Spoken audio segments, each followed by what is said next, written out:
அனைவருக்கும் அன்பான வணக்கங்கள்.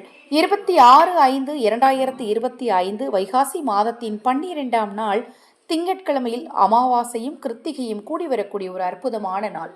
இந்த நாளில் முருகப்பெருமானுக்கு நீங்கள் செய்ய வேண்டிய ஒரு எளிமையான பரிகாரத்தை இந்த பதிவில் பதிவு செய்கிறேன்.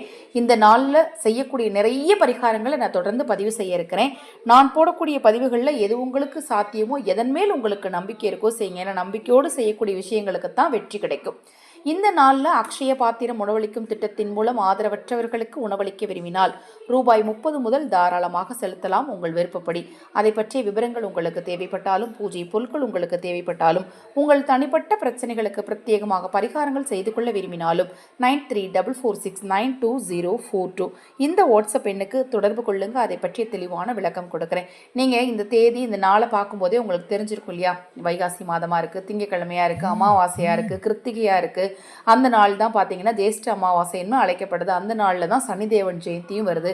இப்படி பல விசேஷங்களை கொண்ட இந்த நாளில் முருகப்பெருமானுக்குரிய கிருத்திகையும் வர்றது ரொம்ப விசேஷம். இந்த நாளில் நீங்கள் செய்ய வேண்டிய எளிமையான சூட்சம பரிகாரம் என்ன அப்படின்னு பார்த்தீங்கன்னா, உங்கள் வீட்டின் அருகில் இருக்கக்கூடிய முருகப்பெருமான் ஆலயம் சென்று நெய் தீபம் ஏற்றுங்க. முடிந்தால் 6 நெய் தீபம் ஏற்றுங்க. முடியாத பட்சத்தில் ஒரு நெய் தீபமாவது ஏற்றி மனதார முருகப்பெருமானை நீங்கள் வழிபட்டு, முருகனுக்கு உங்களுக்கு தெரிந்த சஷ்டி கவசம், கந்தகுரு கவசம், திருப்புகள், இதில் உங்களுக்கு எது தெரியுமோ அதை பாராயணம் செய்யுங்க. எதுவுமே தெரியலையா, ஓம் சரவண பவ என்னும் மந்திரத்தை 108 முறை சொல்லி முருகனை நீங்கள் மனதார நினைச்சு வழிபட்டா போதும். உங்கள் துன்பம் எல்லாம் முருகனின் அருளால் நிச்சயமா நீங்கும்.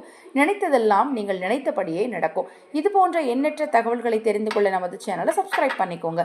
அனைவருக்கும் எனது அன்பு வணக்கங்களை கூறி இந்த பதிவினை நிறைவு செய்து கொள்கிறேன். மகா பெரியவாவின் அருளாலும் முருகப்பெருமானின் அருளாலும் உங்களுக்கும் உங்கள் குடும்பத்தாருக்கும் நல்லதே நடக்கட்டும்.